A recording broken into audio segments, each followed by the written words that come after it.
That's my news wrap.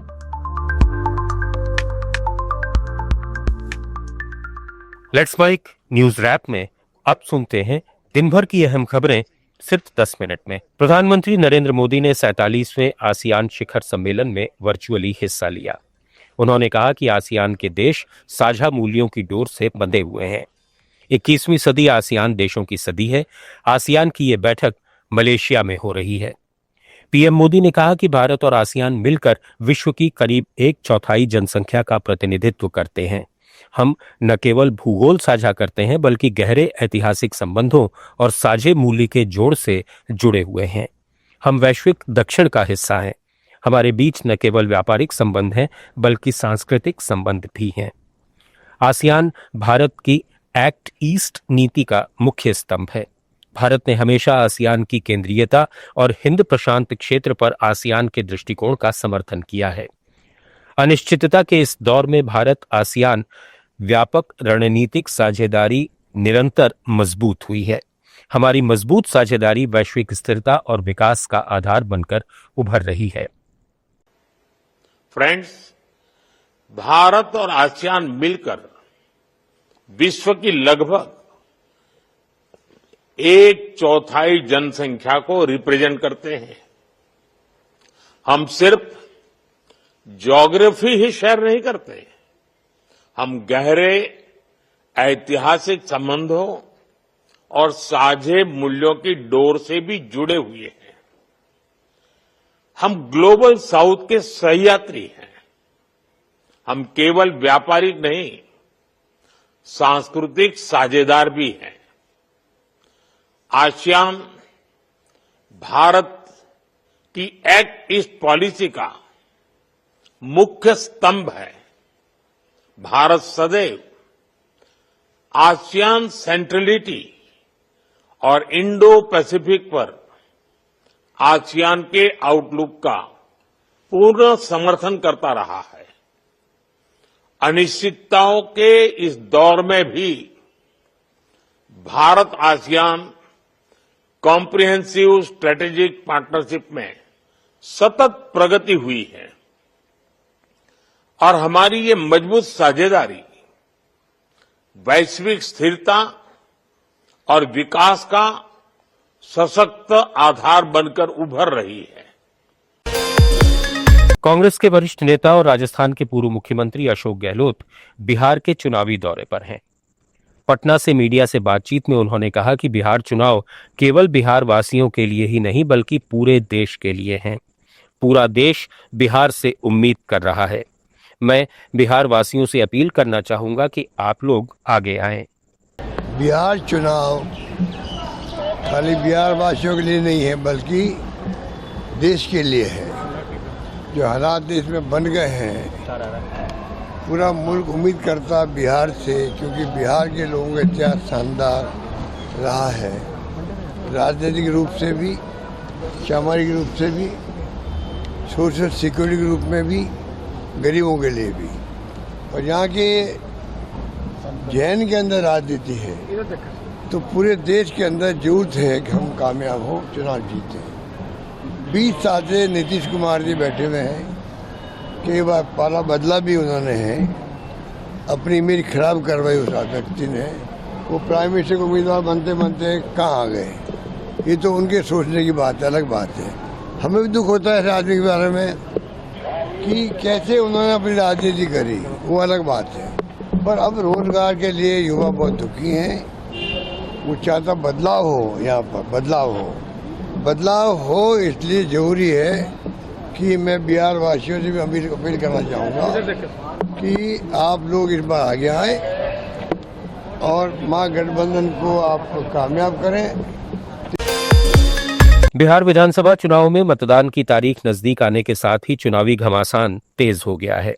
राष्ट्रीय जनता दल के नेता और विपक्षी महागठबंधन के मुख्यमंत्री पद के उम्मीदवार तेजस्वी यादव ने प्रेस कॉन्फ्रेंस में कई महत्वपूर्ण चुनावी वादों की घोषणा की। यादव ने कहा कि अगर महागठबंधन सत्ता में आता है तो वे राज्य की पंचायती राज व्यवस्था के प्रतिनिधियों के लिए भत्ते दोगुने कर देंगे। इस दौरान उनके बगल में विकासशील इंसान पार्टी के प्रमुख और गठबंधन के उप मुख्यमंत्री पद के उम्मीदवार मुकेश सहनी भी मौजूद थे।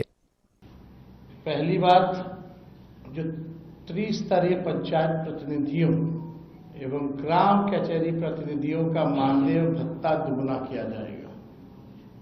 हमारी सरकार बनने पर, महागठबंधन की सरकार बनने पर पूर्व पंचायत एवं ग्राम कचहरी प्रतिनिधियों को पेंशन राशि देने की शुरुआत की जाएगी।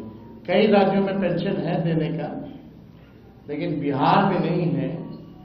और पंचायत प्रतिनिधियों और ग्राम कचहरी प्रतिनिधियों की ये मांग थी लंबे समय तक कि उनको भी जो है पेंशन दिया जाए। उन लोगों से भी हमारी मुलाकात हुई थी और हम लोगों ने तय किया है कि इनको पेंशन भी दिलाया जाए। त्रिस्तरीय पंचायत एवं ग्राम कचहरी प्रतिनिधियों का 50 लाख का बीमा किया जाएगा। 2001 में पंचायत प्रतिनिधियों की शक्तियों के प्रतिनिधान हेतु राज्य सरकार द्वारा जारी संकल्प पत्र को पुनः जो है हम लोग जो है लागू किया जाएगा। इधर सीतामढ़ी में जन स्वराज पार्टी के संस्थापक प्रशांत किशोर ने कहा कि छठ के बाद उनकी पार्टी का अभियान शुरू होगा। हम लोग अपने साथियों से मिल रहे हैं। हम छठ के बाद 28 तारीख से अभियान शुरू करेंगे। उन्होंने कहा कि बिहार को तोड़ने वाले लोग अगर नायक हैं तो खलनायक कौन है। बिहार की जनता का कहना है कि उनके परिजनों ने बिहार के लिए ये अनुमान लगाया है। अभी कैंपेन छठ के बाद शुरू होगा। अभी हम लोग सिर्फ लोगों से, अपने साथियों से, जन स्वराज के परिवार के लोगों से मिल रहे हैं। और अभी मैंने छपरा से शुरू किया था और सीमांचल तक जाएंगे और छठ के बाद 28 तारीख से कैंपेन शुरू किया जाएगा। केंद्र शासित प्रदेश जम्मू कश्मीर ने आज अपना विलय दिवस मनाया। वर्ष 1947 में आज ही के दिन 26 अक्टूबर को जम्मू कश्मीर रियासत के तत्कालीन शासक महाराजा हरि सिंह ने विलय पत्र पर हस्ताक्षर किए थे। उसी के साथ जम्मू कश्मीर औपचारिक रूप से भारतीय संघ में शामिल हो गया था। राज्य के लिए आज का दिन एक ऐतिहासिक अवसर है। इसे राष्ट्रीय एकता, देशभक्ति और जम्मू कश्मीर के भारत में एकीकरण के प्रतीक के रूप में मनाया जाता है। लद्दाख के उपराज्यपाल कविंदर गुप्ता ने कहा कि महाराजा हरि सिंह की दूरदर्शिता के कारण ही जम्मू कश्मीर भारत का हिस्सा है। उन्होंने इस मातृभूमि की एकता और अखंडता के लिए जो काम किया वो सराहनीय है। महाराजा हरि सिंह के प्रति जो सम्मान है उसको प्रकट करने के लिए हम आज यहाँ एकत्रित हुए हैं। तो कुल मिलाकर के उनकी दूरदर्शिता के कारण से ही जम्मू कश्मीर भारत का हिस्सा है, यह हमें मानना पड़ेगा। और अपना राजपाट भी उन्होंने त्याग करके इस मातृभूमि की एकता और अखंडता के लिए जो काम किया वो हमें सराहनीय है। राजस्थान के पूर्व मुख्यमंत्री अशोक गहलोत ने कहा है कि राजस्थान की भाजपा सरकार डॉक्टर अंबेडकर के संविधान और सुप्रीम कोर्ट के आदेशों का उल्लंघन कर पंचायती राज संस्थाओं और नगरीय निकायों के चुनाव टाल रही है। गहलोत ने कहा कि अनुच्छेद 243E और 243U के तहत 5 साल में चुनाव जरूरी हैं। गोवा और पंजाब मामलों में सुप्रीम कोर्ट ने यही निर्देश दिया, लेकिन सरकार हार के डर से प्रशासन थोप रही है।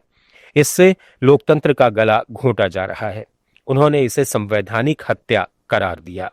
सुप्रीम कोर्ट ने स्पष्ट कहा है कि पंचायतों के चुनाव हो चाहे इस तरह निकाय के हों, 5 साल के समाप्त होने पर या 5 साल पे चुनाव होना आवश्यक है।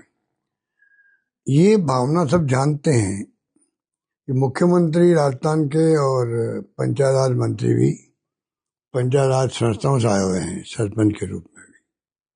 उसके बावजूद भी प्रशासक बढ़ा दिए गए, पंचायतों में भी नगर निकायों के अंदर भी। दुर्भाग्यपूर्ण है कि अनावश्यक जो है समय पर चुनाव करवा नहीं रहे हैं, चुनाव हारने के डर से, और चुनाव को पोस्टपोन कर रहे हैं।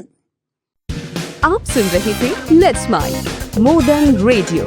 फॉलो कीजिए हमें हमारे सोशल मीडिया प्लेटफॉर्म्स पर।